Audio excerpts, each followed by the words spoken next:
So yesterday, I was looking around at some photos of some games. And I remember when I was watching these games, I was like, damn, these some dope-ass uniforms. And I meant to talk about it, but it slipped my mind.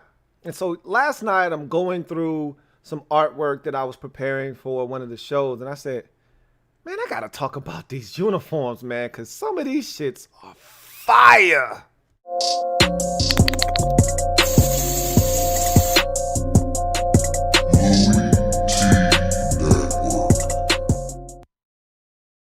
Who else could it be but me, your man, Louie T. Welcome to the 112th installment of the Louie T Network podcast. I, of course, am your set man, Louie T. Thank you for joining me. Man, it's Friday. I'm feeling good. And I'm going to talk some football today. And I'm making a declaration today. And we'll talk about that when we get to my picks a little bit later on in the show. But I'm making a declaration that from this point forward, I'm going to just be me. Same old T. Same old Louie T. I'm tired of trying to conform to the rational thoughts in my brain. I'm going to just be me. And I'm going to make these picks, and I'm going to just let it fall where it falls. So we'll do that later on in the show. We're going to talk about the game last night, and we've done that. But there's some leftovers, as there always are, from the game last night. The 34-17 win for the Colts over the Titans. And so we'll go to the kitchen. We'll go get the leftovers. And we do what we do with those leftovers. We devour them. So we're going to do that a little bit later on in the show. And I got a Gem Droppin Session today where we're going to talk about the MVP race because I think it's really heating up. And remember when we were in the first quarter of the season, it was Russell Wilson. And there was really no other name to talk about, even though other guys were having stellar starts to the season as well. Russell has since cooled off a bit, and I think this shit's getting pretty tight. So we're going to talk about the MVP race heading into week number 10 as we've played essentially half of the season now. So before we get to any of that, though, so I'm just setting the table for you, all right? You go ahead, get the napkins, make sure you put the forks on the right side, get the spoons and the knives. We'll eat in a second. Let me finish setting the table. Uniforms. I don't know if you had a chance to see the Los Angeles Chargers play on Sunday versus the Las Vegas Raiders. But the Chargers wore some delicious navy on navy, gorgeous uniforms on Sunday. And I remember watching that game saying, God damn, these are crispy. Those are cold-blooded. Can something be cold and hot at the same time? If it's possible, those Chargers uniforms are. And you know what? I have been pleasantly pleased and surprised by just how I've been taken aback by every single color combination the Chargers have worn this season. Not one time have they put on a uniform and I said, I ain't really feeling that. Every time I see the Chargers, I'm like, that shit is dope. Whether it's white on white, whether it's teal or the powder blues on white, whether it's powder blue on yellow, whether it's white on yellow, or the navies on navies. I've been like, God damn, that looks sweet. The only thing I'm waiting on now, and I don't know if this is actually one of their color combinations or not, is navy on yellow. If I could get that, goddamn Chargers, you did it. Because they got the dopest uniforms in the league right now, and I don't think it's even close. Their color combinations, sick. Absolutely, Them shits are delicious. You know what else I really like? And we've seen this before. They did the color rush, and that's when they introduced these for the first time. But the New Orleans Saints white on white that they wore on Sunday night versus the Buccaneers, God, those are gorgeous. Those are exceptional. With the big gold letters. Man, I love those jerseys. For whatever reason, they do something for me. You know who else was showing off on Sunday? Jacksonville's been getting real cute with their color combinations of late. But I really was feeling the teal on black, teal top, black bottoms. Did you see that on Sunday against the Texans? Those were pretty damn sweet. If I may say so myself. And then their quarterback, Jake Luton, had the audacity to throw on some long black socks with him. I said, hey, Jake, you trying to get freaky over there with that color combination or what? He's like, yeah, I'm going to try to do a little something with it, man. I know it's my first game, so I'm going to try to show out. I was feeling it, man. I really was. You want another classic uni that I was feeling? And every time they wear them, even though I hate them, can't hate on the uniform. The New York Giants, when they throw it back to those late 80s, early 90s uniforms, you know the ones I'm talking about, the LT joints with the Giants on the side of the helmet, not the NY, not that bullshit, but the actual word Giant spelled out. You know the ones I'm talking about, the ones they wore on Thursday Night Football against the Eagles when they were on the road a couple of weeks ago. Those are one of the dopest, cleanest white-on-white unis you will find. And when they throw it back to those, every time I get nostalgic and I look at those uniforms and I say, those should be your permanent uniforms. Those shits are sweet. Even down to the way the numbers look, the way the letters are spelt and look, and the font and the face on the back of the jersey. Everything about those uniforms, it just screams, hey, we nice. Even though you're not. Even though you stink. Your jerseys say, hey, we about to kick your ass. If they really want to throw me back, the Eagles would put on the Randall Cunninghams. You know? Give me some of that Randall Cunningham feel. That would be dope. But I just thought there were some really nice color combinations this season and recently that I saw on Sunday. Teams were showing out on Sunday. Showing up and showing out. The Buccaneers slipped the pewter on us back in like week 4 or 5 against Denver on the road. It was an obscure game. If you weren't paying attention, you didn't even see it. It was all right. You know, I wasn't blown away by it. It was okay. It was cool. But I'm telling you right now, those Chargers uniforms, they do something to me, man. And let me just say this. The Falcons uniforms do not. I probably didn't even need to do that. I just felt the need to throw that pop shot in there. Just because. Anyway, I digress. Let's get to that Gem Droppin Session, shall we? Yes, I think we should. Let me drop this gem on your melon. Open your mind, let your conscience be free. You're now rolling with your man, LouieTeeNetwork. Let me open you up. Just thinking a little bit. So now I want to talk about the MVP race, man. And shit's getting hot, man. It's getting hot in here, so hot. These MVP candidates are really starting to close the gap between one another and widen the gap between everybody else. To me, right now, 6 guys for 1 MVP trophy. All right.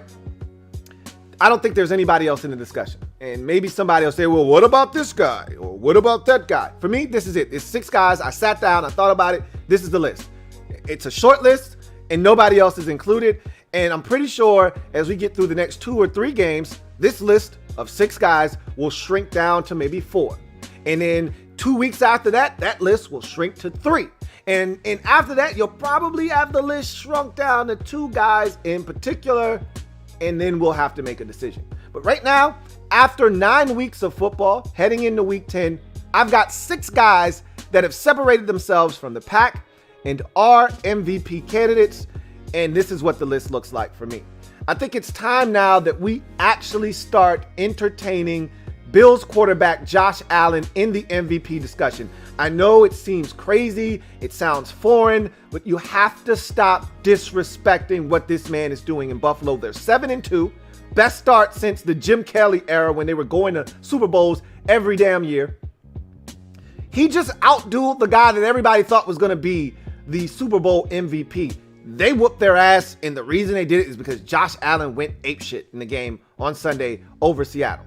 They put up 44. Josh Allen is the reason why they put up 44.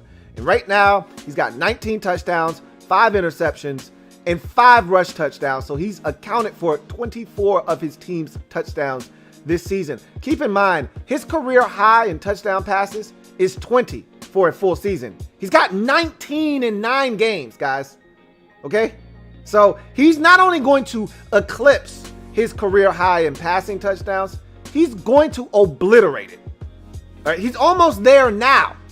So I think it's time we start really looking at Josh Allen, respecting what he's doing, and give this man serious consideration for the MVP. Now, again, I don't think he's going to outduel the guys on the list, the other 5 guys that are on this list. I don't think he's going to ultimately do enough to finish ahead of these guys, but he needs to be in a discussion. If you're having an MVP, if you're having an honest MVP discussion, Josh Allen has to be in that conversation.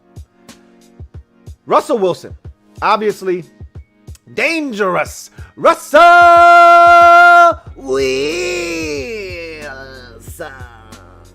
is a guy that through the first 4 weeks of the season, undeniable. We talked about how this guy hadn't gotten an MVP vote to this point of the season and that it was his turn. Let Russ cook. And we kept saying it so much, the man decided to trademark the phrase so that he can put out his own line of cooking utensils. Hey, look, man, I can't knock the hustle, man. You didn't make this up, they did, but why not capitalize off of it, right? Hey, sling that those cooking utensils, Russ. Shit, we gonna let you cook then. But on the field, Russ is still cooking. Now he's cooled off. You know, he's taking one of his patented let Russ cook spoons. Hopefully it's a metal spoon and not a plastic one. And he's scooped up some of this action and we've blown on it. Cooled his ass off a little bit. Because at the beginning it was hot. Russ was hot. But he's cooled off a bit. But in relative terms, he's still 28 over 8. More touchdown passes than anybody in the league over the first 9 weeks of the season. All right. And again, much like Josh Allen, he's going to shatter his previous career high in touchdown passes, which is 35. Oh, he's gonna destroy that this season. He's at 28 already, and he's still got another 8 games to play. I think the Seahawks are 6-2 right now. He's got 8 games to play. He's going to smash that to pieces this season. So the guy's 28 over 8. He's playing extraordinary football. And I think what you also have to take into consideration with Russell is that his defense might be the worst in the league. It's an atrocity. And every week he's got to go out and he's got to put the team on his shoulders, essentially. Because if he doesn't score 30, if he doesn't lead his team to a 30-point performance, more likely than not, they're not going to win the football game. There aren't going to be many weeks their defense doesn't give up 27 plus. At minimum, they're probably going to give up 27 defensively. You've got to be able to score 30 to win games. That's why you also have to take into consideration what Russ is doing. He's doing this with little to no help from his defense. He's been stellar to this point of the season, and right now I still think he's one of the front runners to win MVP. But the race is getting tight. Why is it getting tight? Because of these other guys that I'm about to mention, including Aaron Rodgers. A-Rod, he's a bad man. They riled him up in the offseason. The Packers traded up for Jordan Love. They turned the hourglass upside down and the sand was starting to tick out. And he was like, you guys trying to run me out of town like you did old Brett back in the day, huh? I see the writing on the wall. I see what you're trying to do here. Well, I'm going to try to get mine before y'all push me out the door. And Aaron's come out guns a-blazing despite the fact that it almost feels like sabotage. They didn't get him any help in the draft when everybody said, hey, Packers got to do something at receiver. They was like, no, we don't. No, we don't. Packers got to do something at the trade deadline. No, we don't. No, we don't. We got Aaron Rodgers. He'll be fine. He'll figure it out. Whether it's Shepard, or it's Robert Tonyan, he'll figure it out. Don't worry. Marquez Valdez Scantling, he'll figure it out. Don't worry. show you right. Whatever the case may be, Rodgers is 24/2 right now. Okay, guys, he's ridiculous. He doesn't throw interceptions for the most part. And remember, both of those interceptions came in the same game. First the Buccaneers. Like, the guy doesn't really make many mistakes. He's cerebral. When he gets opportunities, he rarely misses. And right now, he's got his team playing at a very high level. They're 6-2 on the season, and they're playing exceptional football. And again, similar to the Seahawks, the defense isn't as bad as the Seahawks. But if they play good offenses, their defense is probably going to give it up. And he's going to have to outscore some teams. He had to score 43 to outscore the Vikings in week 1. He didn't have to score 42 in week 2 versus the Lions, but because he's Aaron Rodgers, he just did. But they had to score 37 on the road versus New Orleans on a Sunday night early in the season. Like, that's what's going to have to take place when they play good teams. And with Aaron Rodgers at the helm, anything's possible. And right now, he's playing at an MVP level. He's on pace right now to set career highs and bests in passing touchdowns, yards, and in passer rating. He's playing at a phenomenal level, and dare I say, an MVP level. He's a guy that is right there in the discussion for the MVP this year. How about Kyler Murray? And this is a guy, and I know what I said. You don't have to remind me, okay? I almost started to not put him on the list just because I said after the first 2 weeks of the season, when everybody was saying that he was an MVP candidate, I said, he's not an MVP candidate. Would you just stop with it already? Kyler Murray isn't winning the MVP. He's not even in the discussion. I was wrong. Okay. Double O time. Okay. I was wrong. Okay, Kyler Murray right now is on pace. Listen to this. He's on pace to be the first quarterback in NFL history. And anytime you're the first to do something in NFL history, whether good or bad, you're doing something, okay? He's the first, if he can get there, to throw for 4,000 yards and rush for 1,000 yards in the same season. That is insane. Just thinking about it. And if he can do that, how do you deny this man MVP honors?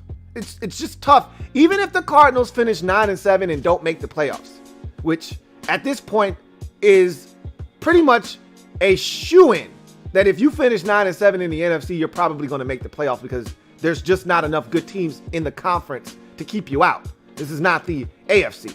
So if this guy makes the playoff, if he takes his team to the postseason, which in his second year looks like he's poised to do, and he does it while rushing for 1,000 and throwing for over 4,000, how do you not give Kyler Murray the MVP trophy? Right now, he's 16/7 in terms of touchdown to interception ratio, 76 rushes, 543 yards, and 8 touchdowns. So just like Josh Allen, he's accounted for 24 of his team's touchdowns this year, 16 via the pass, 8 via the run. And he's halfway home to 1,000 yards already rushing, and he's halfway home to 4,000 yards passing. So right now he's on pace for over 4,000 yards passing, over 1,000 yards rushing. We've never seen it done in this league. And if he does that, what the hell, man? Seriously.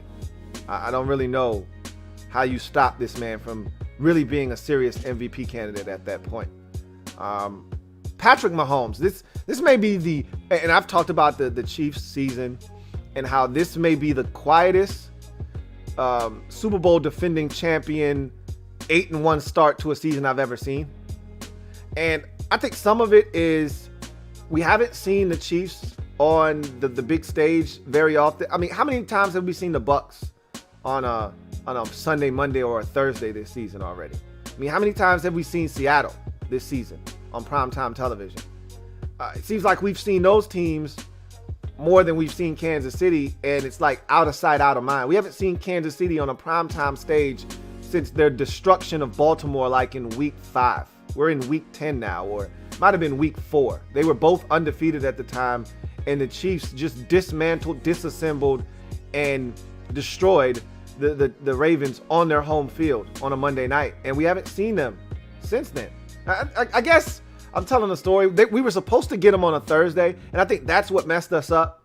We were supposed to get them on a Thursday at Buffalo, and then because of Tennessee's violation with the COVID situation, it pushed that game back, because the Buffalo game with Tennessee got pushed to a Monday or Tuesday, and then the Bills game on a Thursday got pushed to a Monday, and so everything was out of whack, and we lost that Thursday night game we were supposed to get with Kansas City and Buffalo, and it turned into a Monday game, and even though it was still primetime, it was a Monday afternoon. Like, half the people weren't even home.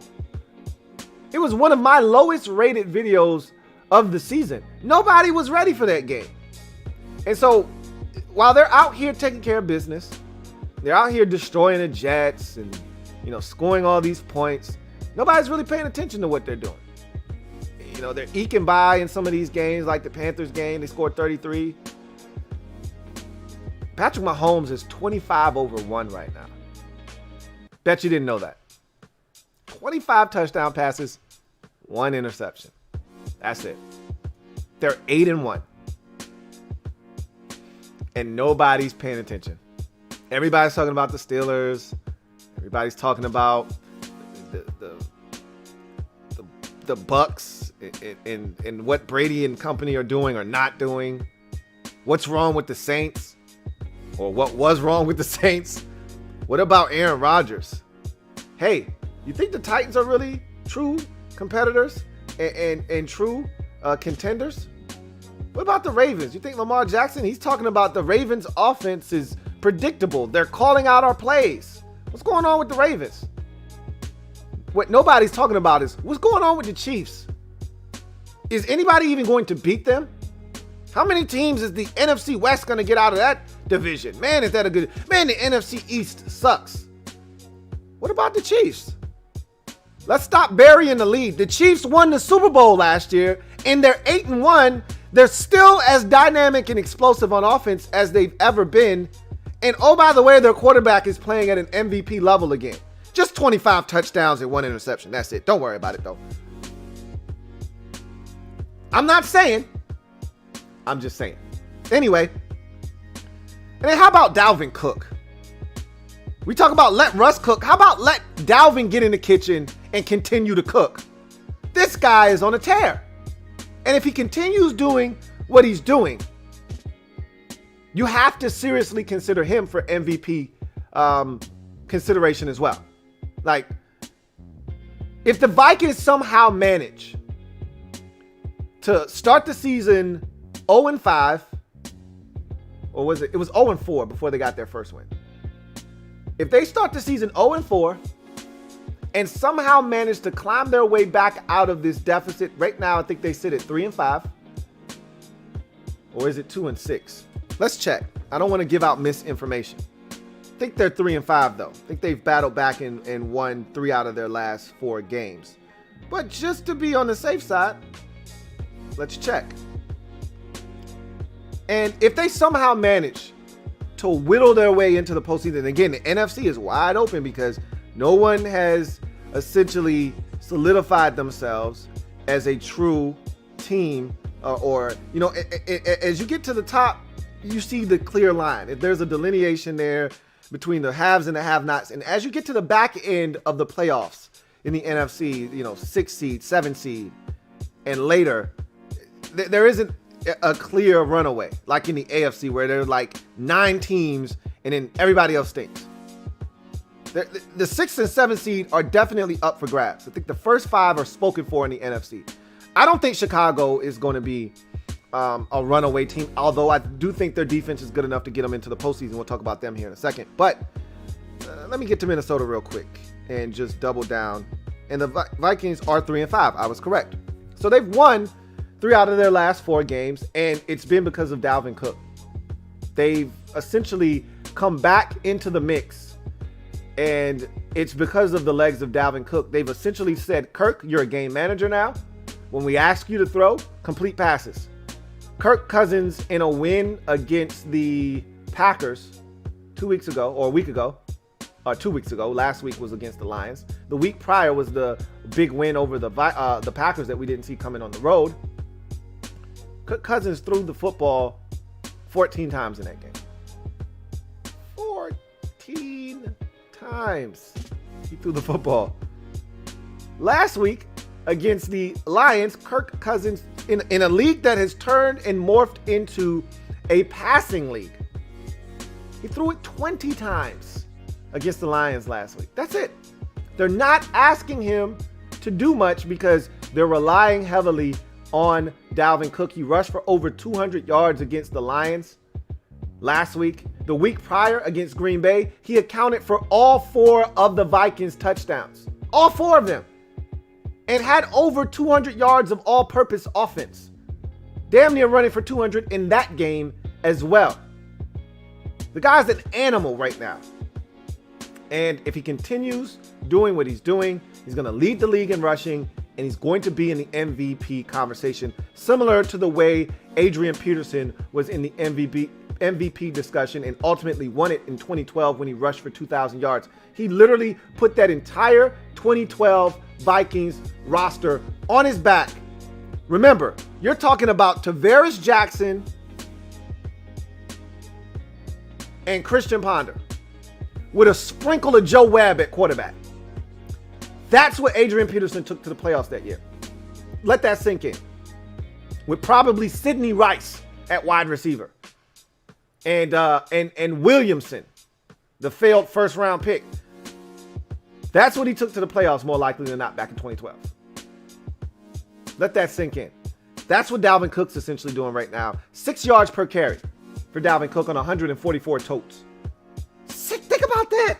The man's carried the football almost 150 times and he's averaging 6 yards a pop. Essentially, I'm saying every time you hand this man the football, every 2 carries nets you a first down. Think about that for a second. Every time you turn around and hand the ball to Dalvin Cook, he gets 6 yards. So if you hand it to him twice, that's a first down.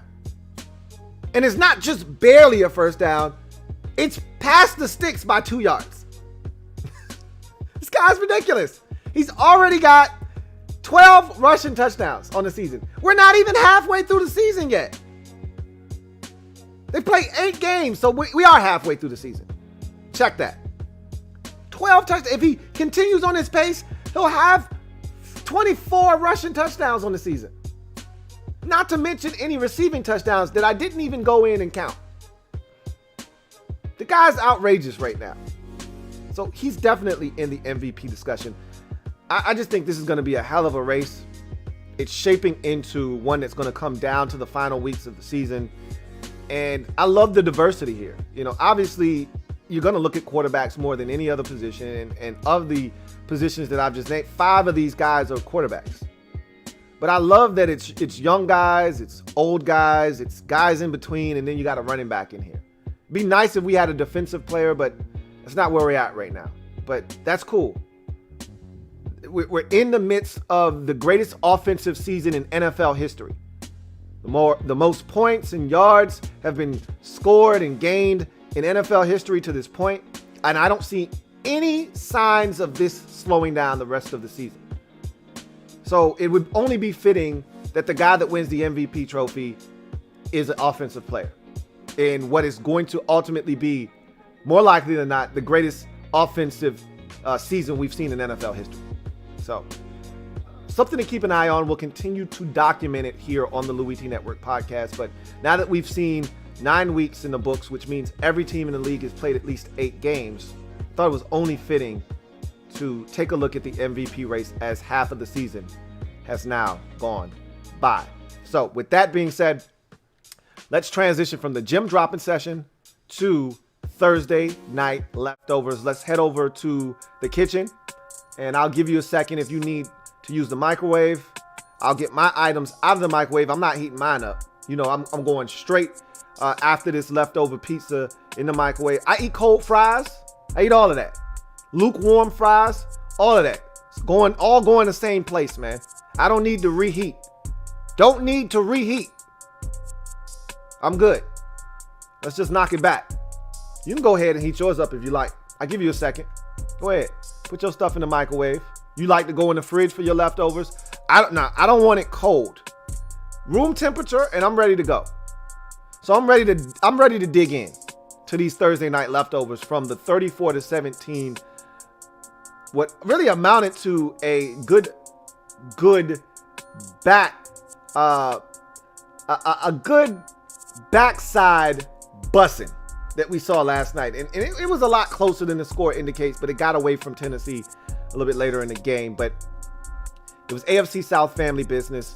And it was massive business because if the Titans won this game, they essentially were going to run away with the division. You essentially are now 2.5 games up on everybody else. And remember, in past years, everybody was in the division. You know, even Jacksonville would be around. You know, this year, the Texans aren't any good. The Jags aren't any good. It's a 2-team race. And if the Titans had won last night and improved to 7-2, the Colts would have then been 5-4, and they would have also been losing the season series with the Titans. So in effect, they would have all but cinched the division if they would have just continued to play good ball the remainder of the season. But now they're in a dogfight. Colts have taken the lead in the division at 6-3, even though both teams are 6-3. Colts have taken the lead because they own the tiebreaker. So that's an interesting division, to say the least. Anyway, first leftover from last night. My guy, Nyheim Hines. He's the X factor for me. Watching the game last night, watching them throughout the course of this season, to me, Nyheim Hines is the X factor with that Colts offense. If you want to talk Colts football offensively, you want to talk about what makes them the most dynamic they can be, it's having Nyheim Hines on the field in some capacity, whether he's running a route as a receiver or he's carrying the football. Nyheim Hines out of the backfield. I'm just going to say this, and then we're going to move on, because you know how I feel about Nyheim Hines. I talked about it last night, so I don't want to continue to hammer home the same things over and over again. I don't need to beleaguer the point.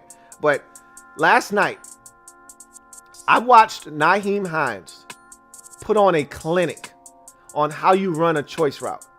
If you're putting together a cut-up of different guys running choice routes to show a young back, this is how you do it. The very first clip I want to show that young back is of Nyheim Hines running a choice route against Jayon Brown. And Jayon Brown played that for as well as Nyheim Hines ran that route.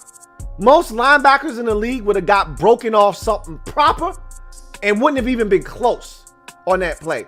Give Jayon Brown credit for even still being in the screen, trying to push this man out of bounds as he tried to dive and lunge for the end zone.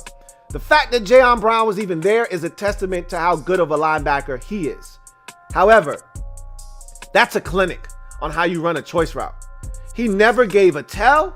Jayon Brown didn't know, and that's the toughest part about a choice route.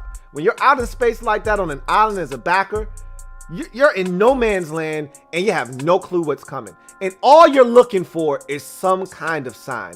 Guy, give me something. Tell me where you're going. Are you leaning inside? Are you going to break this inside? Are you going to break it outside? Like, give me something that I can chew on to give me a tell so I know where to go.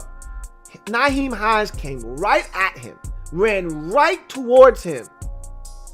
And he couldn't tell if Hines was going to sit it down, if he was going to run right by him, if he was going to break it inside, or if he was going to break it outside.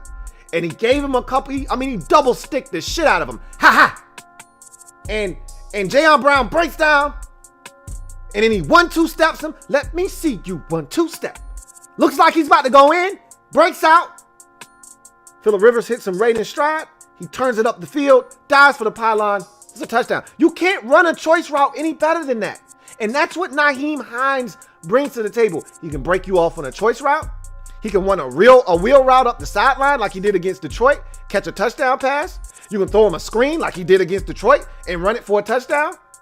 Or you can just hand it to him. Man had 12 carries for 70 yards last night. By far and away the best running back they had on the field all night long. All night long, all night, oh all night long, all night, all night. Nyheim Hines is the X factor. That was apparent watching him, and it's been apparent all season long for me. He hammered that point home last night. Next leftover.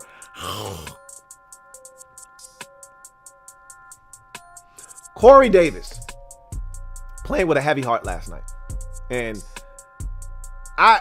it was a bad miss on my part last night to not bring this up, because it takes a level of intestinal fortitude and strength to be able to lose your brother one day and be playing a football game the next. And it's not like he lost his grandmother or grandfather, somebody that's lived a long life. This man lost his 27-year-old older brother. How many times do you hear people say that? I lost my older brother. Oh yeah, he's 27. Corey Davis is 25. His older brother is 27, and he's gone. Kidney cancer. Unbelievable. That has got to be excruciating. And you see him crying before the game starts, and he goes out, and he was the best Tennessee Titan receiver on the field, and it wasn't even close. Got to give him some credit, man. And my thoughts and prayers go out to him and his family in this very trying time. No parent ever wants to bury their child at 27-year-old, no less. I mean, it makes me want to go to the damn doctor. 27 years old, cancer? What? That's just crazy. But he played with a heavy heart last night, and he played well last night. And if I'm the Titans, I talked about this last night. You always got somebody eyeballing your stuff, man. I'm telling you, as a Washington fan, I'm looking from afar. I'm looking at your stuff. Do you want that? I'm looking at them like the big dude on Life. You gonna eat that cornbread? I'm looking at them. You gonna use that Corey Davis? I sure would like to get some of that. So if you don't want him, just let me know. I got plenty of cash to throw at somebody's ass. So if I'm the Titans, I'm locking Corey Davis up. Before we even get to free agency, don't let this turn into a bidding war. Let's lock this man up. And he played with a heavy heart last night. My prayers and thoughts and prayers go out to him and his family. May your brother rest in peace. Next Thursday night leftover.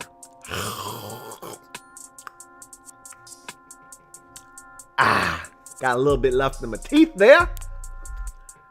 Colts have a well-constructed roster. But the thing about it that's the best to watch is that this is essentially a starless team. And when I say this with all due respect.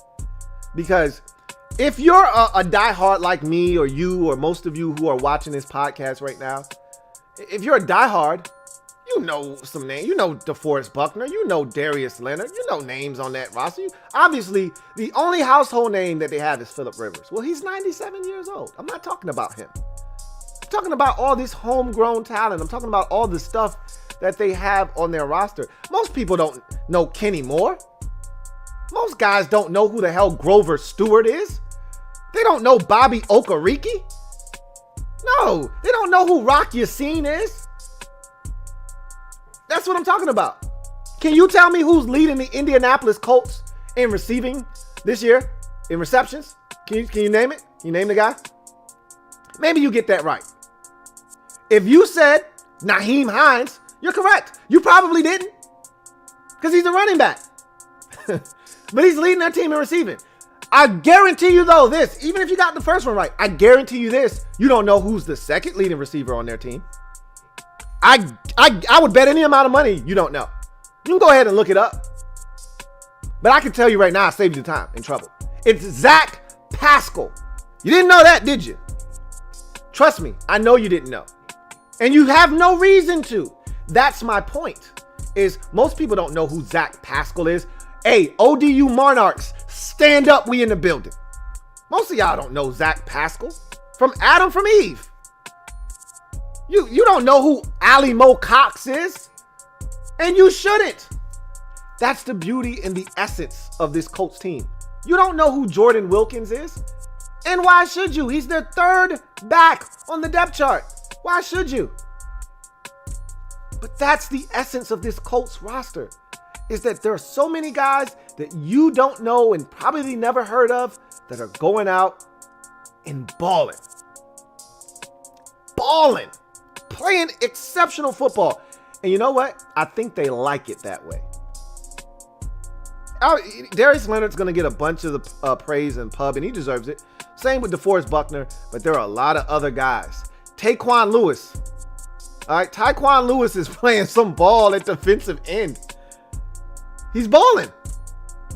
Danico Autry playing some quality ball. Again, you don't know these guys. That's why this roster is so special. So fun to watch. It's a bunch of guys you've never heard of if you haven't been paying attention, but they know how to play together. And they've done a really good job of putting this roster together. Got to give Chris Ballard, the GM of the Indianapolis Colts, a ton of credit. Next, leftover. I'm almost done, man. I talked about this a week ago or so.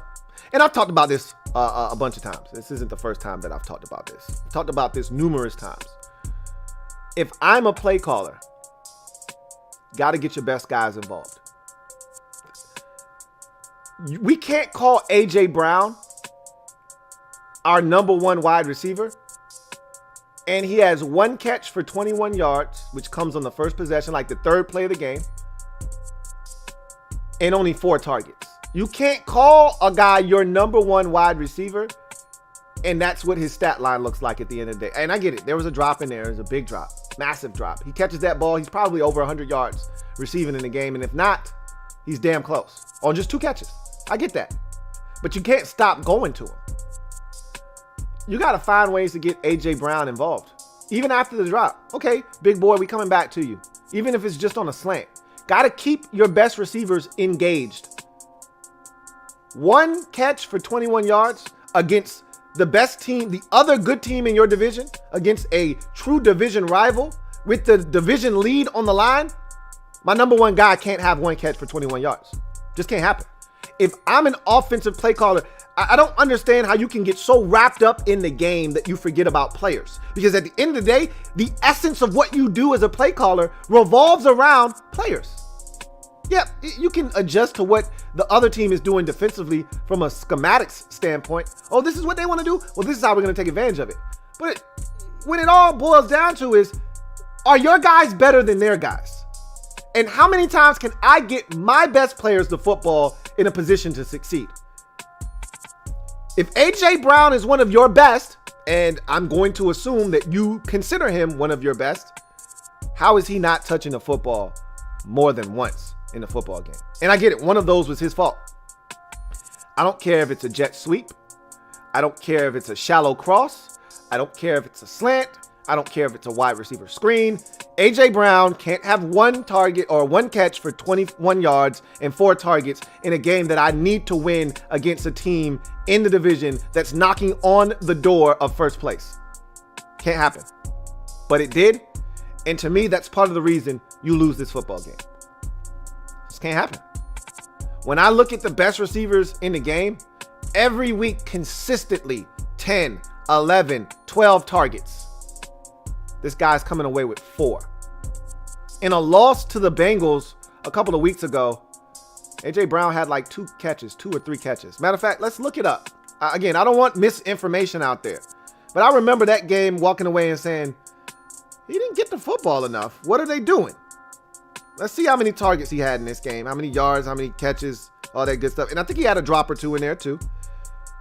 4 for 24, 7 targets. Meanwhile, Corey Davis, 8 for 128 and 10 targets. You sure your best receiver isn't Corey Davis? I'm not saying, I'm just saying. If A.J. Brown's your guy, can't have games like this. Period. Not in games like this. These are Amari Cooper type numbers, which is why I don't want to pay Amari Cooper big money. Because in any given week, Amari Cooper can go on a milk carton. Have you seen me? Or in the case of Amari Cooper, because he rarely smiles. Have you seen me? 1 catch, 4 yards. Can't do it. Can't win with him. Won't win with him. Got to be better. Next leftover. This is how the Colts have to run the ball. I thought this was the perfect example of what the Colts, because we talked about last night how the Colts rush per average isn't great. This is how they have to run the ball. Last night, they ran the football 29 times for 133 yards and 2 touchdowns, which equals out to about 4.6 yards per carry. And when you look at the way they distributed those touches in the run game, this is how it has to be, because they don't have a lead back. Marlon Mack was that guy. They don't have that guy on the roster right now. They want that guy to be Jonathan Taylor. He's not ready to be that guy right now. He's just not seeing it well. He's not doing a good job. And for how they run their offense, they've got a spread offense. They do a lot of gun runs. That's not Jonathan Taylor. Jonathan Taylor was drafted from Wisconsin, where they were constantly in the I formation, and they were a power inside team. All right. They were running gap schemes. That's not what the Colts are right now. They're a gun team. If you watched them last night, they spread you out, gun runs. Well, that guy that runs, that functions the best in that environment is Nyheim Hines. 12 carries, 70 yards. Then you get Jordan Wilkins, 8 carries, 28 yards last night. But then I think you have to sprinkle in the receiver runs, because I don't think you can just line up and run it against teams. That's just not how the Colts operate right now. Last night, you had the big 21-yard run from Michael Pittman Jr. Then I thought about the game against the Ravens the week before, and they got that young guy, I think it's Smith, like the Michael Smith or something like that, the speedster. He had 2 carries for 20 or 30 yards against the Ravens the week prior. That's how they have to run the football. And then you sprinkle in, your Jonathan Taylor, 5 or 6 carries for him, 7, 8 carries for him. But that's how they have to run the ball.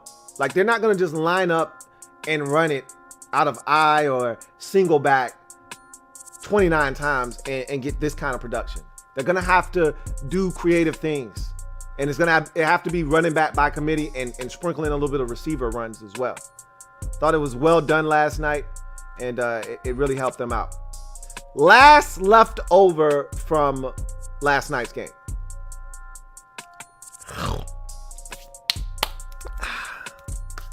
Dust off my hands. Titans had a disastrous offseason. Watching this game last night, I said to myself, even though the Titans are sitting here in first place and they're having a successful season to this point, we ignored a lot of the warning signs with this team because they started 5-0. And I didn't want to give them credit. I wasn't looking to give them a lot of credit, because I said, it's the Titans. It's Ryan Tannehill. How good could they possibly be anyway? I'm over that. Tannehill's really good for them. He's figured it out as an NFL quarterback. He's perfect for what they do. I'm all for that. So if you look at their offseason, the one thing that they did right was re-sign Ryan Tannehill and give him that massive contract. That was the only thing that I look at in the totality of their offseason as a whole. That's the one thing I look at and say, you got that right. Everything else, to me, epic fail. Massive fail. And look, they're overcoming all of those things. They're 6-3. They're in first place in their division. But understand that they started this season off 5-0. They've lost 3 out of their last 4. They're floundering right now. And you could argue the schedule's gotten a little tougher. Sure, it has. But you know what? They could have lost games earlier in the season. And I chronicled that last night, so I don't need to do that again. But if you go look at some of those close wins, those could have easily been losses. And we could be talking about, and I've said this a million times. I have. And you guys know this. If you've been watching the league long enough, I don't have to explain this to you. But there's a fine line in this league between 3-6 and 6-3. Ball bounces your way. you stay relatively healthy, you make some winning plays down the stretch, and you end up on the right side of 6-3 and not 3-6. You end up on the right side of that equation. You have some injuries. You got a young team that doesn't know how to win, that's not battle tested. You make mistakes. You turn the football over. You'll end up on the wrong side of that equation and be 3-6. And the Titans are a veteran group that went to the AFC Championship game last year. So they know how to figure it out in winning time. And thus, they were able to win some games against some teams that didn't know how to win in those situations. And that's how they got to 5-0. But let's talk about their offseason, because to me, it's been a disaster. And it's really put them where they are right now. They could be 7-2, 8-1. But I think this offseason is something that we really need to understand that they missed. They swung and they missed in the offseason. To me, the first mistake was declining the fifth-year option on Corey Davis. So to me, and correct me if I'm wrong, Corey Davis is the perfect example of how you're supposed to use the fifth-year option. Correct me if I'm wrong. The fifth-year option is used and activated for two reasons, to me at least. And I see it as a 60-40 split. 60%, I'm not sure. I need to see more, but I'm intrigued by this guy. I'd like to keep him under our watchful eye for that extra year for us to determine whether we want to sign on long term with this guy. That's the 60% of it. I'm not sure. I've seen flashes. I know he can do it. I just need to see the consistency. That's 60% of the equation. The other 40 is, I know this guy is good and I want to re-sign him. I just don't want to do it yet. Let's string it out one more year. That's what you do with the fifth-year option. Now, if I know beyond a shadow of a doubt that this guy isn't part of the long-term future, then you don't pick up the fifth-year option. They didn't pick up the fifth-year option on Corey Davis. He's their best receiver right now. Again, A.J. Brown is a beast, and I think ultimately he will become their best wide receiver. But right now, their most consistent receiver, if he's not the best, is Corey Davis. You could have had him under contract for an additional year to make a decision on whether you want to re-sign him or not. Now, you got to make a decision right now. And if you don't, you're going to lose him. That was a mistake to me. I was surprised. Maybe some people weren't. I was surprised they didn't pick up the fifth-year option on Corey Davis. I haven't been that disappointed with him to the point where I'm saying, because remember, everybody matures at a different rate. And you could see it after like the third season. Corey Davis is figuring some shit out. And they decided, nah, haven't seen enough, not picking up the fifth-year option. Okay, cool. Whatever. That was a mistake. How about trading away Jarrell Casey? I never really understood that one. I still need clarification on why that was done. And I've talked to several Titans fans, and they don't have an answer for me either. So I think everybody's somewhat confused by that move. A 7th-round pick at that? Like, what did he do that was so egregious that you felt the need to have to get rid of Jarrell Casey? Was he too much of a veteran presence? Too much influence over the locker room? What was it? Because you don't trade away a guy that has had the kind of career Jarrell Casey has had and still playing good football, I might add, for a 7th-round pick, for a hot ham and cheese sandwich that's cold. Cold hot ham and cheese sandwich and sweaty. They put it in a little plastic that they give you when you go on the field trips. And now your shit got all sweaty. It's got condensation all over it. I don't want to eat that shit. Keep your damn 7th-round pick. What was that? I don't know. How about not re-signing Logan Ryan? How's that working out for you? I mean, these are simple questions. I don't know. This was the offseason of the Titans. You go to the AFC Championship game. From what I've learned over the years, if it's not broken, don't fix it. Logan Ryan played well for you, helped you he had the interception of Brady to put it away against the Patriots to get you to the divisional round versus the Ravens. If it's not broken, why are you looking to fix it? Pay Logan Ryan, bring him back. And maybe y'all couldn't agree on years or amount of money. Okay, yeah, Logan Ryan's about to be 30 or he's already 30 and you don't want to pay a 30-year-old safety. That's fine. Logan Ryan's playing some good ball for the Giants, by the way. But that's fine. 2-year deal. Y'all couldn't come to some kind of agreement on a 2-year deal? Pay him some good money? Keep him in Tennessee? You had to trade Jarrell Casey? Okay, that's fine. Whatever. How about drafting Isaiah Wright in the first round because you decided to let Jack Conklin leave for free agency? I don't have a problem with you allowing Jack Conklin to leave. You didn't want to pay him the money that he was going to get on the free agent market. I understand that. Sometimes you got to cut your losses and you can't sign everybody. I get that. But Isaiah Wilson? Really? First round pick, huh? The same Isaiah Wilson that was inactive in week number 10 versus the Colts. The same Isaiah Wilson that was a no-show for practice and it had a DUI and hasn't been able to get right this season. The immature young guy that should have went back to Georgia. That Isaiah Wilson. That's the guy you wanted to draft? The guy that can't pass protect, but he's a mauler in the run game. That's the guy you wanted to spend a first-round pick on. So you're telling me you couldn't use Yetur Gross-Matos or AJ Epineza right now? That's what you're telling me? You couldn't use a corner right now?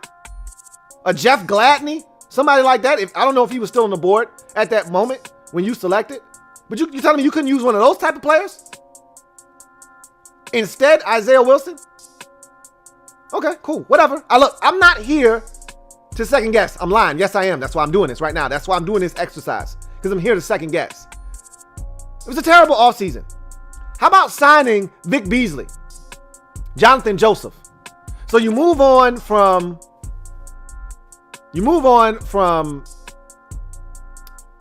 Logan Ryan and you bring in Jonathan Joseph.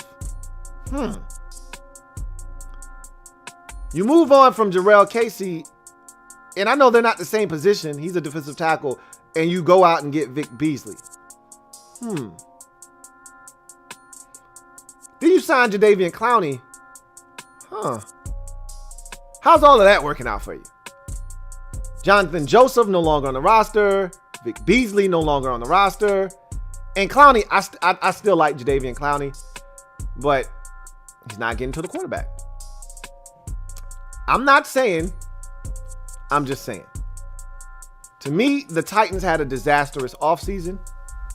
And if they don't win big this season, I think we can just go back and look at this offseason that they just had and point to that as one of the reasons why they weren't able to duplicate the success that they had in 2019. I didn't think they handled the offseason all that well. Didn't love their draft either while we're at it. But those are my Thursday night leftovers. They were delicious. And I look forward to crushing some more leftovers next week. Let's wrap this show up. Money. As we always do on Fridays with my money picks. Money. Yeah. Of the week. Money. Yeah. Money. Yeah. Let's get it. Let's get this money, man. So I need to say this. I've been really passive aggressive in my picks this season.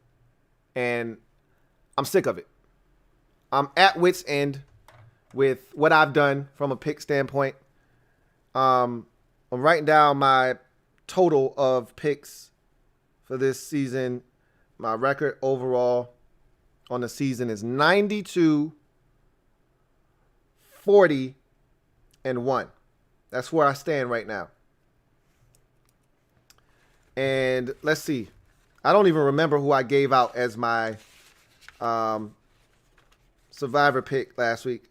It was Houston over Jacksonville. Barely got that one done. But that runs my record to 8-1 in survivor picks this season, with the Texans taking care of business over Jacksonville. And so last week I was 10-4.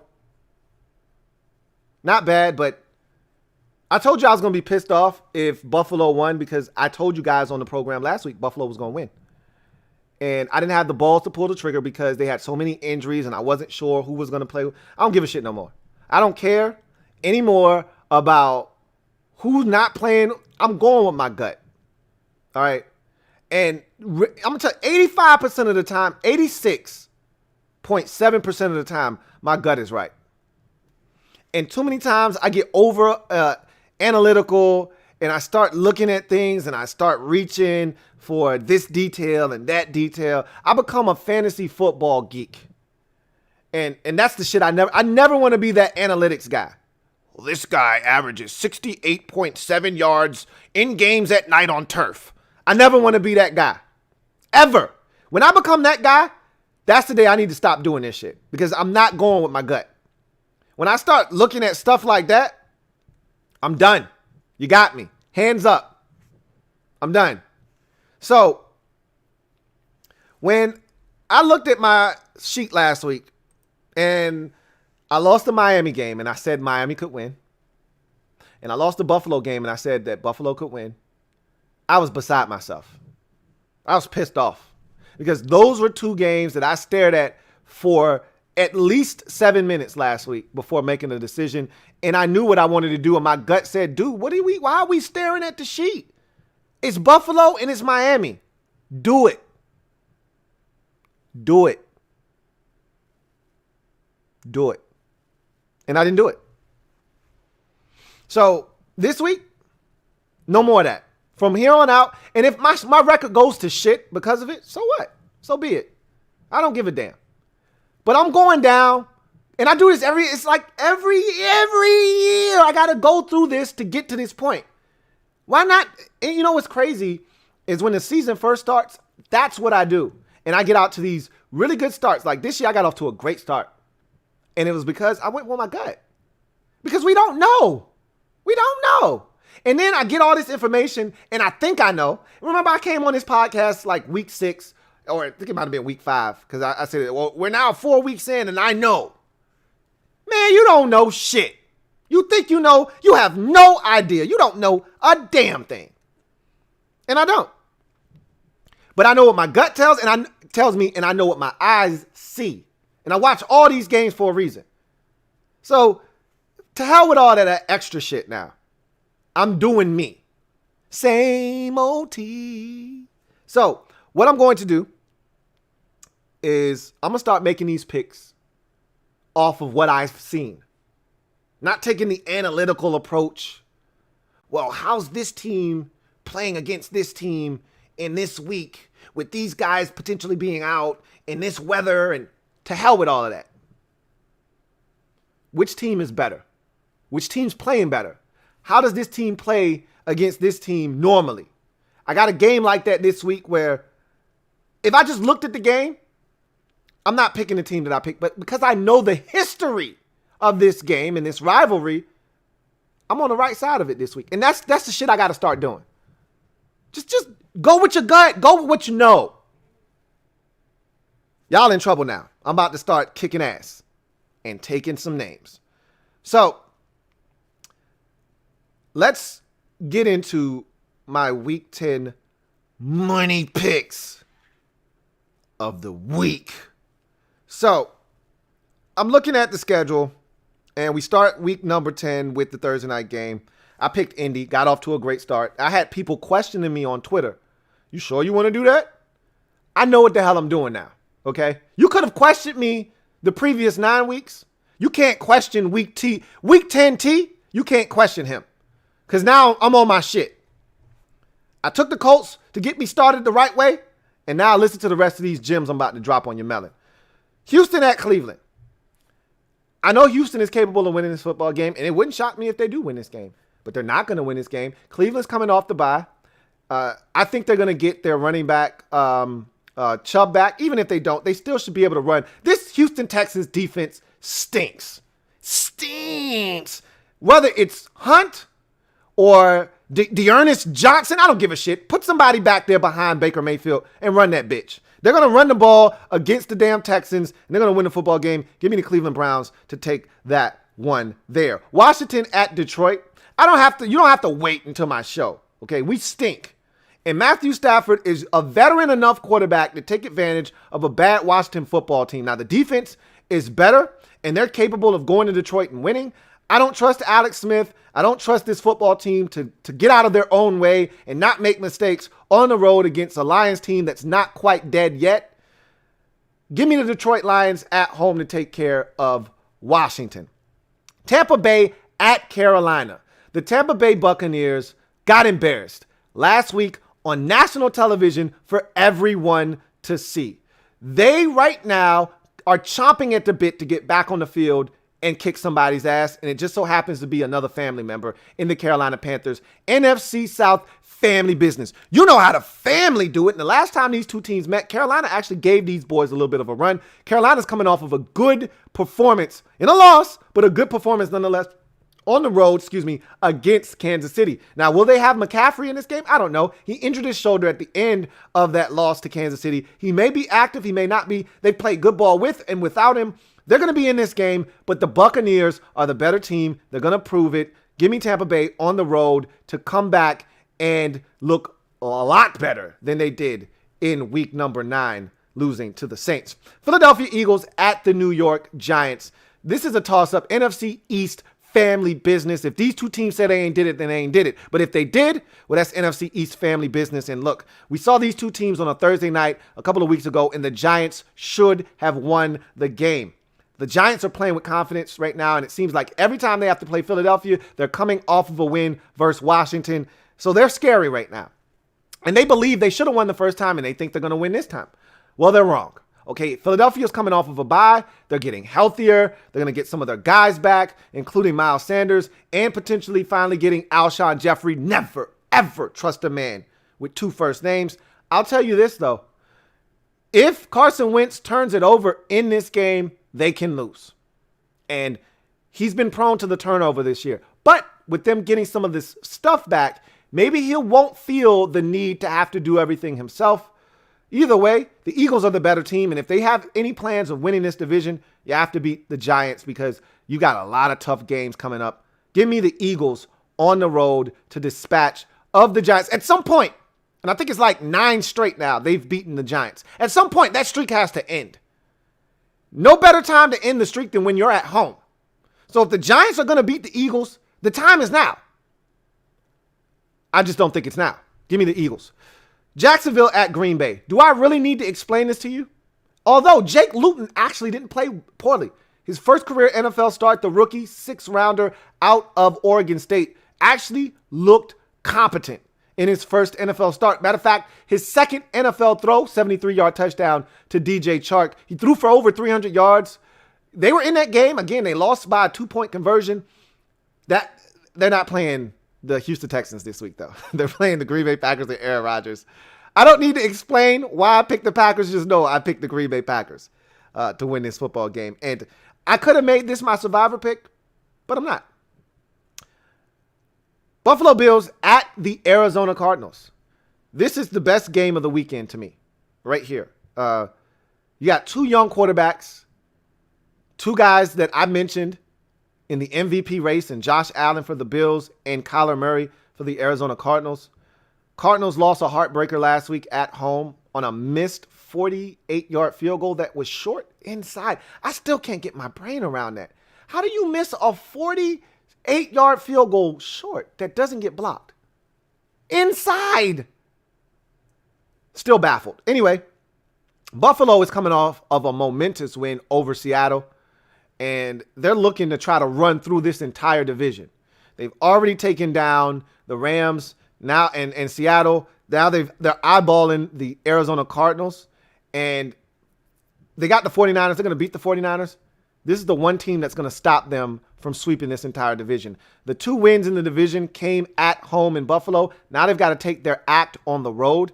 And the Bills have been a totally different team on the road this season. You know, in their home victories, they've been really impressive.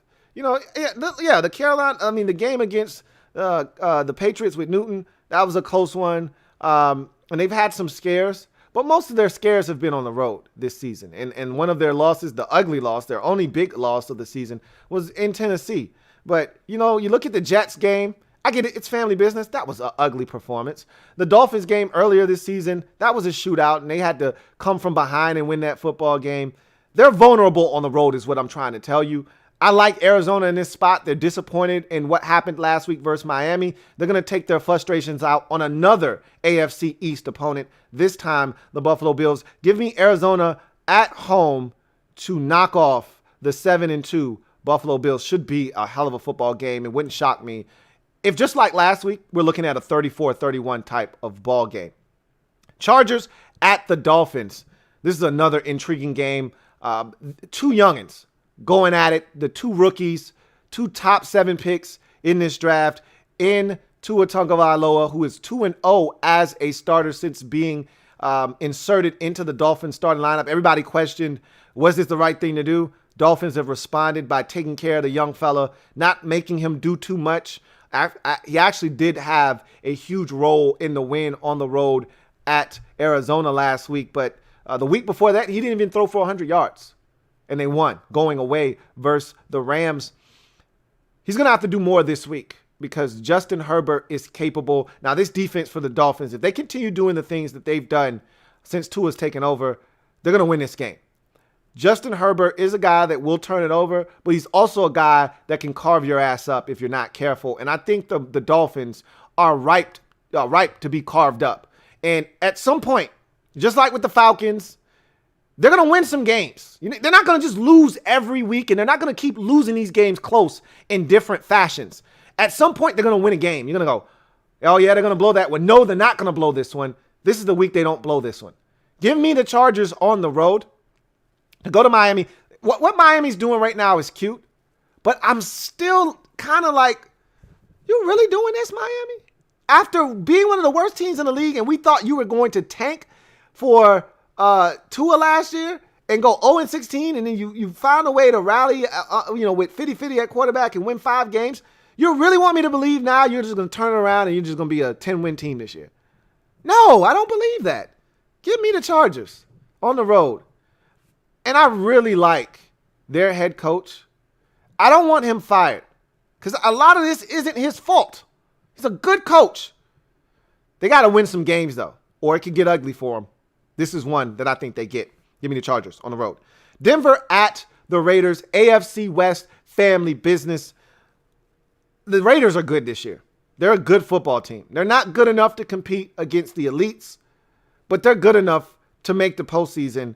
And if you're going to make the postseason, you got to beat teams like Denver. Yep, it's going to be a tough game, and they're a tough out. They're going to play some quality defense. They're going to and Drew Lock is going to keep them in the ball game. He's going to throw some picks. He's going to make a mistake, but he's also going to throw some dimes and throw some touchdowns. But the Raiders are good enough to overcome any kind of Drew Lock magic or, late game heroics. They're going to be able to run the football against Denver.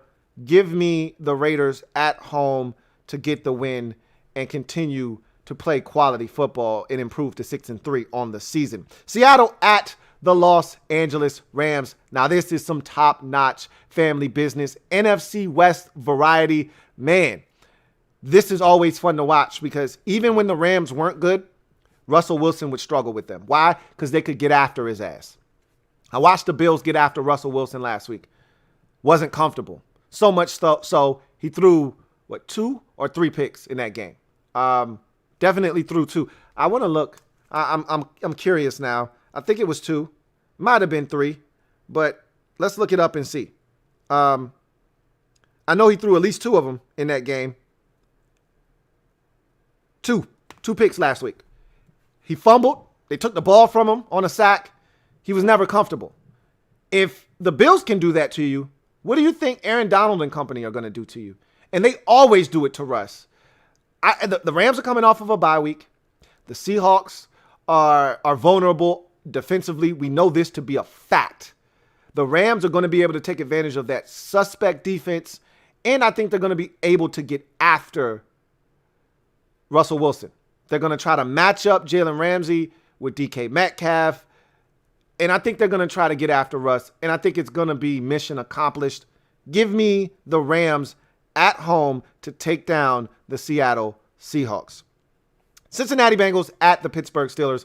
Bengals coming off of, by far and away, the biggest upset of the season when they took down the 5-1 Tennessee Titans at their building. Didn't see that one coming. but they took care of business there. They go on their bye week. They're feeling good about themselves. What I've realized is young teams don't know how to handle bye weeks. My Washington football team got a momentous win before the bye, come out of the bye, and turn it over 5 times. I'm not saying that's what Cincinnati's going to do, but Pittsburgh is capable of forcing Joe Burrow into some mistakes. And what I've seen from Cincinnati is when they play the big boys, anybody good, that plays defense, they get destroyed. And so I think this is going to be a tough, hard-earned lesson and his introductory to the Steelers in this football game. I'll take the Steelers to remain undefeated, to wipe the floor with the Cincinnati Bengals in that AFC North family business. San Francisco at the New Orleans Saints. Last year, this time, this was a massive game on the schedule. I think this game was somewhere around week 12, week 13 last year.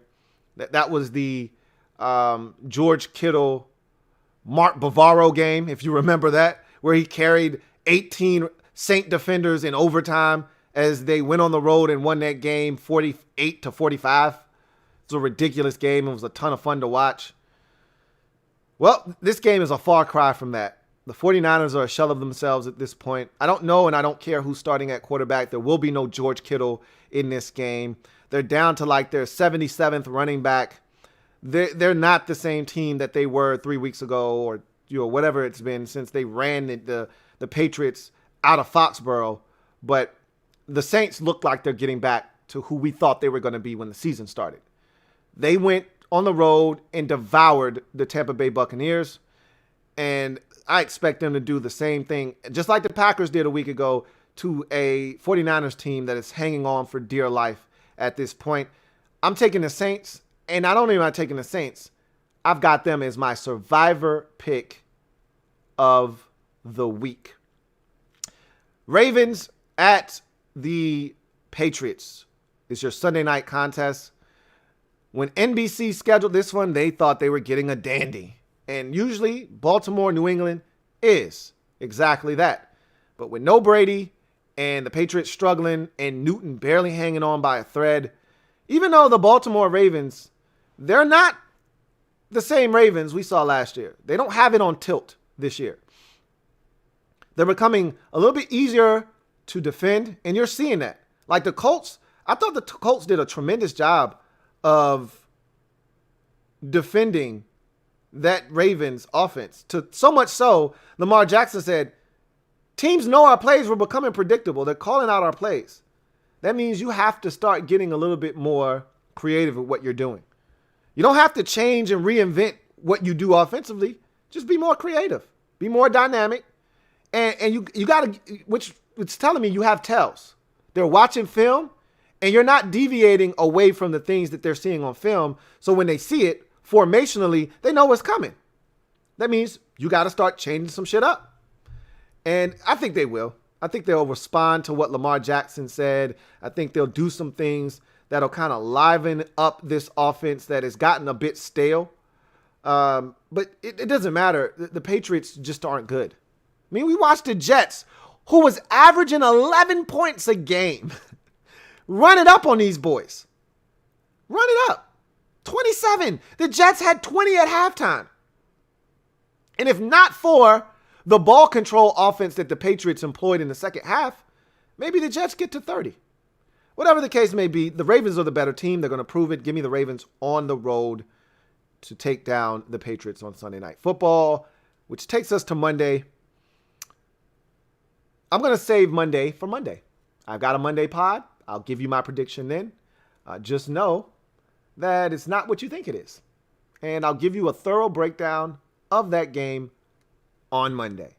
So, with that being said, that's going to do it for me, your man Louie T. I'm going to glide to the side on this beautiful Friday afternoon. I know you got other stuff to do, so I don't want to hold you up any longer than I already have. This was fun. I enjoyed myself thoroughly. Hopefully you did as well. I look forward to chopping it up with you guys on Sunday.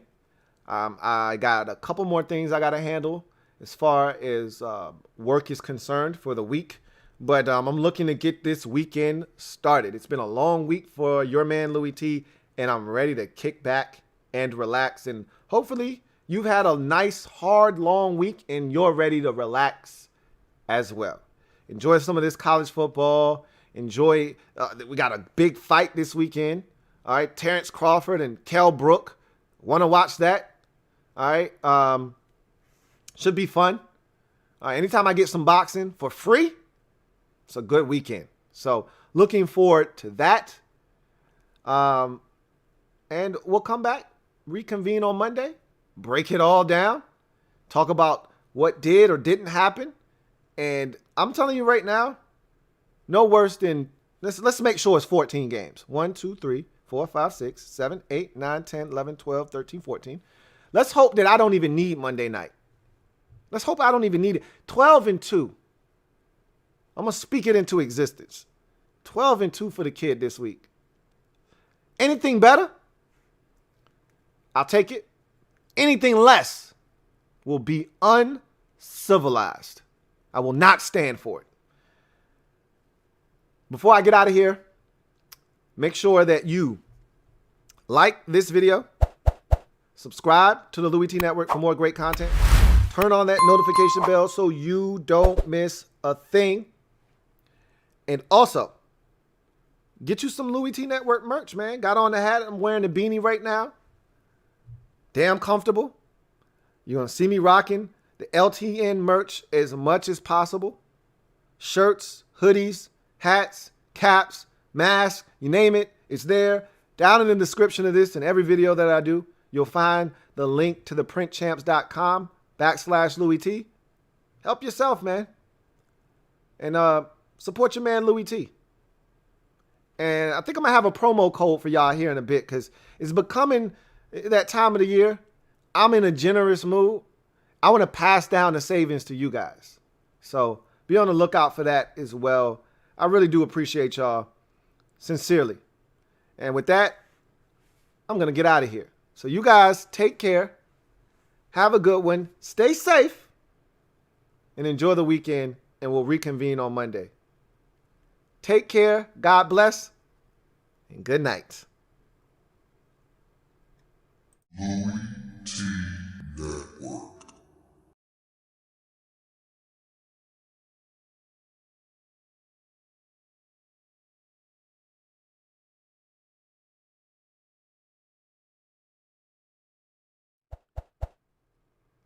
I just saw that I had a super chat. I'm back. I got one from Big Money Sonny. I need to read this. Hopefully you didn't already leave, but if you did, I apologize. Big Money Sonny, thank you for the super chat. I greatly appreciate you, Big Money Sonny. My man Big Money Sonny writes, "What's good, Lou? Washington will, in all caps, win this week. Bet on it." Now, Big Money Sonny is a guy that I rock with. But usually Big Money Sonny is betting on Washington to lose. So I'm actually surprised that you think we're going to win this week. You must be a huge Alex Smith fan. That's what you're telling me right now. Now, I'm drawing an inference. I can't confirm nor deny this. But this feels like a I wanted Alex Smith to play all along type of prediction, and now you're looking for validation. We will see. We will see. I don't think you're right. I hope you're right. I don't think you're right. But we'll see. The Detroit Lions aren't a good football team, but as I've said many times this year, and I'll probably say it many more for some of those delusional fans out there, neither are we. And they've won more times than we have, and they've got a better quarterback than we do. Usually, that's enough to get you a win in this league. So I'm going to bet on the Detroit Lions. You're going to bet on the Washington football team. I hope you're right. I think I'm right. We'll see what happens. Now I'm going to get out of here. I'll see you guys next time. Have a good one.